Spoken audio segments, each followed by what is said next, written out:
여러분 안녕하십니까? 계속해서 대구 경북 소식 전해드립니다. 대구와 경북 지역은 오늘 북상하는 제18호 태풍 차바의 영향을 받아 남부 동해안은 오늘 밤 늦게부터 비가 내리겠습니다.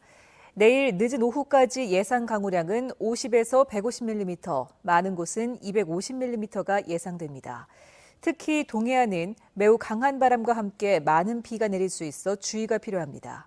한편 오늘 낮 최고 기온은 대구 25.6도, 구미 26.8, 안동 26.1, 포항 24.2도를 기록했습니다. 지진 피해 복구가 한창인 경주시는 태풍 차바의 영향으로 2차 피해가 우려되자 오늘 재난안전 상황실을 가동하고 지난 지진 피해 지역을 중심으로 2차 피해 예찰 활동을 강화하는 등 비상근무에 나서기로 했습니다. 지난 지진으로 경주 지역에는 주택과 상가 등의 경주시 수산 4,900여 건, 34억 8,900여만 원의 재산 피해가 발생했고 지금까지 일반 주택은 974곳, 한옥은 604채가 응급 복구됐습니다. 경상북도는 지진으로 침체된 경주 관광산업을 활성화하기 위해 교육부와 문화체육관광부 등 주요 정부기관과 단체를 방문해 경주 방문 홍보와 관광객 유치 활동을 집중적으로 전개할 계획입니다. 또 수학여행 유치 활동, 숙박, 관광시설 대할인 행사도 함께 벌입니다. 여진이 열흘 이상 멈추는 등 지진이 안정 단계로 접어들 경우 가을 여행 주간과 연계해서 홍보를 강화하고 K-팝 콘서트 등 특별 이벤트도 열 예정입니다.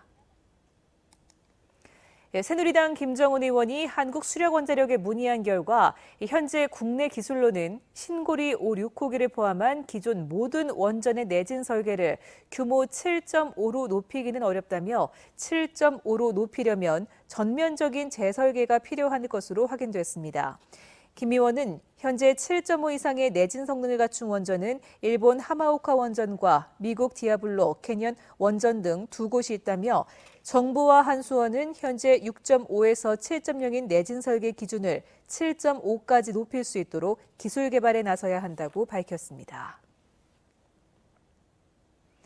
산림청 1호 숲길인 울진 금강송길이 6년 만에 5구간까지 조성됐습니다. 난이도가 다양해서 탐방객들의 선택폭이 넓어졌고 주민들은 주막촌 개장을 준비하는 등 기대에 차 있습니다. 김기영 기자가 보도합니다. 우리나라 산림의 자랑 울진 금강송.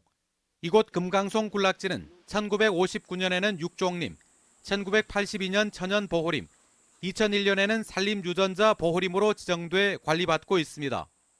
여기에다 바닷가 울진에서 내륙 봉화까지 보부상들의 애환이 서려 있는 옛길에 인문학적 요소를 가미해 숲길로 조성한 건 지난 2001년.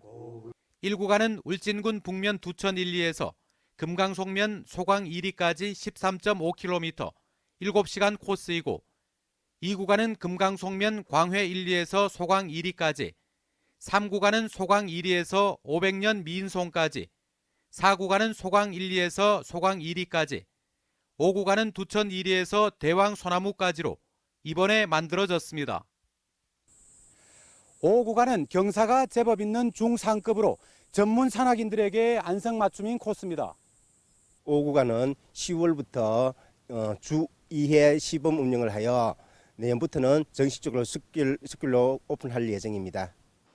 주민들은 문화재청으로부터 지원을 받아 옛 분위기가 물씬 풍기는 주막촌을 건립해 운영 계획을 짜고 있습니다. 숲길 트레킹은 예약제로 운영되는데 이미 탐방객들에게 민박과 식사 제공, 농산물 판매로 마을에는 큰 활력이 되고 있습니다. 연간 관광 손님이 찾아오는 것이 한 2만 5천 명 되면서 지역 경제가 굉장히 살아나고 있습니다. 1년 연간에 한 1억 5천만 원 소득을 올리면서 모든 코스마다 숲 해설사가 배치돼 금강송의 가치와 역사, 유래 등을 알 수 있어 내국인은 물론 한국의 정신을 배우려는 외국 유학생들도 찾고 있습니다.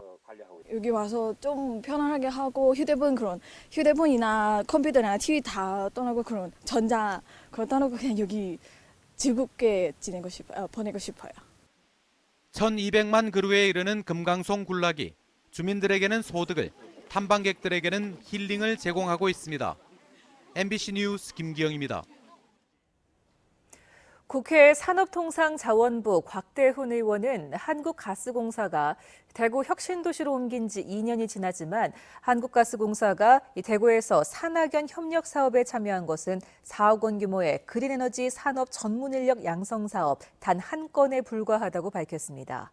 곽 의원은 나주로 옮긴 한국전력은 나주에 1,600억 원을 투입해 빛가람 에너지밸리 조성 사업을 추진하고 있다고 주장하며 한국가스공사의 관련 회사나 협력업체의 동반 이전이나 유치 실적도 전무하다고 지적했습니다. 국토교통위원회 소속 새누리당 이후연 의원이 한국도로공사에서 제출받은 자료에 따르면 지난 8월 말 현재 도로공사 임원 7명 가운데 여성 임원이 1명도 없고 최근 3년 동안 여성 임원을 배출한 적이 없었습니다. 반면 비정규직 여성 직원 비율은 2014년 44.7%, 지난해 60.7%, 올해는 55.6%로 비정규직 분야는 절반 이상이 여성 직원으로 구성돼 분야별 불균형이 심각한 것으로 지적됐습니다. 2016 아시아태평양 가스 컨퍼런스가 오늘 엑스코에서 개막됐습니다. 6일까지 4흘 동안 열릴 이번 컨퍼런스에서는 한국가스공사와 한화테크인 등 70여 개 기업과 11개 대학이 참가해서 가스 관련 최신 기술을 선보이며 비즈니스 기회를 갖는 한편 세미나와 연구과제 발표회를 통해 가스 산업 정보를 교류합니다.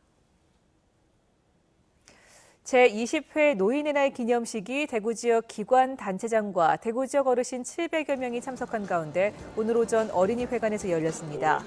오늘 기념식에서 올해로 만 100세가 되는 어르신 41분이 무병과 장수를 기원하는 의미인 장수지팡이 청려장을 받았습니다.